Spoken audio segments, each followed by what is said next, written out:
2022년 11월 9일 수요일 경제뉴스 모닝 브리핑을 시작하겠습니다. 8일 국제금융센터에 따르면 지난 4일 기준 국내 4대 금융지주의 신용부도 스와프 프리미엄 평균은 75bp로 집계됐다. 지난해 말 22bp와 비교하면 3배 넘게 뛴 것이다. 금융지주별로 약간의 차이는 있지만 지난 4일 기준 CDS 프리미엄은 2017년 말 이후 약 5년 만에 가장 높은 수준이다. 사상 최대 수익 달성에도 국내 금융지주사의 부도 위험이 높아진 것은 한은이 기준금리를 꾸준히 올리고 있기 때문이다. 한은의 급격한 기준금리 인상으로 시중은행 차주의 채무불이행 가능성이 커지고 이것이 금융지주 CDS 프리미엄에 반영되고 있다는 분석이다. 하지만 해외 주요 은행들의 평균 CDS 프리미엄은 미국 102bp, 유럽 96bp, 일본 56bp, 중국 140bp로 일본을 제외하고는 한국보다 높은 수준으로 나타났다. 다음 뉴스 8일 한국금융연구원은 2022년 금융동향과 2023년 전망 세미나에서 국내 기준금리는 대여건과 국내 물가 대응 필요성을 고려할 때 내년 상반기에 연 3.75%까지 높아질 것으로 보인다고 밝혔다. 소비자 물가 상승률은 올해 5.2%의 높은 수준을 기록한 뒤 내년 중 3.5%까지 낮아질 것으로 관측했다. 내년 연평균 환율은 1,360원까지 높아질 것이라고 예측했다. 경제 성장률은 올해 2.6%에서 내년 1.7%로 둔화할 것으로 내다봤다. 주요국의 긴축 정책에 따라 코로나19 이후 일상 회복에 따른 경기 반등도 약화될 것으로 분석했다. 다음 뉴스 국토교통부는 최근 기준금리 인상 등에 따른 시중금리와의 격차, 국민 편익 및 기금의 재무 건전성 등을 감안해 청약저축과 국민주택채권 금리를 0.3%포인트 인상한다고 8일 밝혔다. 청약저축의 낮은 금리는 통장에 들어간 돈이 주택도시기금의 재원으로 쓰이는 탓이다. 하지만 최근 국내외 기준금리와 시중금리가 급격히 인상되면서 청약저축 금리가 지나치게 낮다는 지적이 이어졌다. 한국은행이 오는 24일 기준금리 인상에 나서면 이 같은 차이는 또다시 벌어질 전망이다.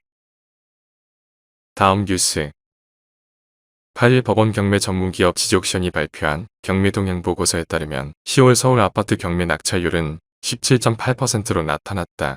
9월 대비 4.6%포인트 하락했으며 지지옥션이 해당 수치를 집계한 2001년 1월 이후 최저치다.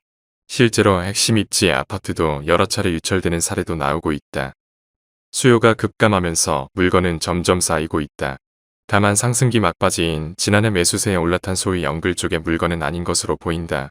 통상 은행에서 이자를 3개월 이상 연체를 하고 경매 신청을 하면 그 후에도 6개월 이상이 지나야 물건으로 나오기 때문이다. 시장 전문가들은 내년 초부터 경매 매물이 크게 늘어날 것으로 보고 있다. 다음 뉴스 중국 국가사이버정보판공실은 7일 중국 인터넷 비전에 대한 백서를 공개하면서 IT 기업에 대한 규제 방침을 이어가겠다고 밝혔다.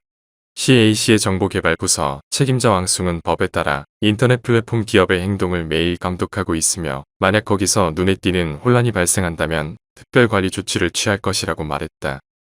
대부분의 전문가들은 시진핑 주석의 측근들로만 채워진 시진핑 3기가 출범하면서 기업 친화적이지 않은 기존 규제들이 더 강화될 공산이 크다고 보고 있다. 다음 뉴스 미국 전기자동차 제조업체 테슬라가 올해 3분기 사상 처음으로 순이익에서 일본 자동차 제조업체 토요타를 앞질렀다고 니혼게이자이 신문이 8일 보도했다.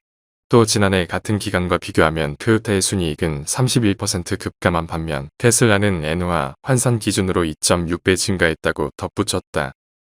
속을 들여다보면 두 기업의 명암은 더욱 뚜렷하게 엇갈린다. 토요타는 올 3분기 테슬라의 7.6배에 달하는 차량을 판매했다. 하지만 차량 한 대를 팔았을 때 거둬들이는 수익은 8분의 1 수준에 그쳤다.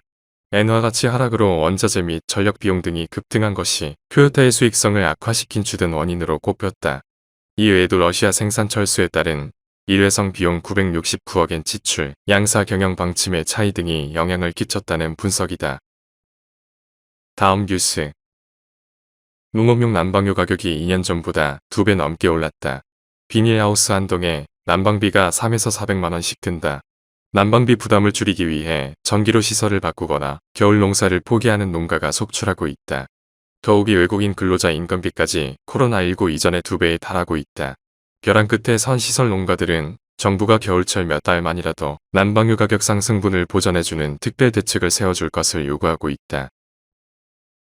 다음 뉴스.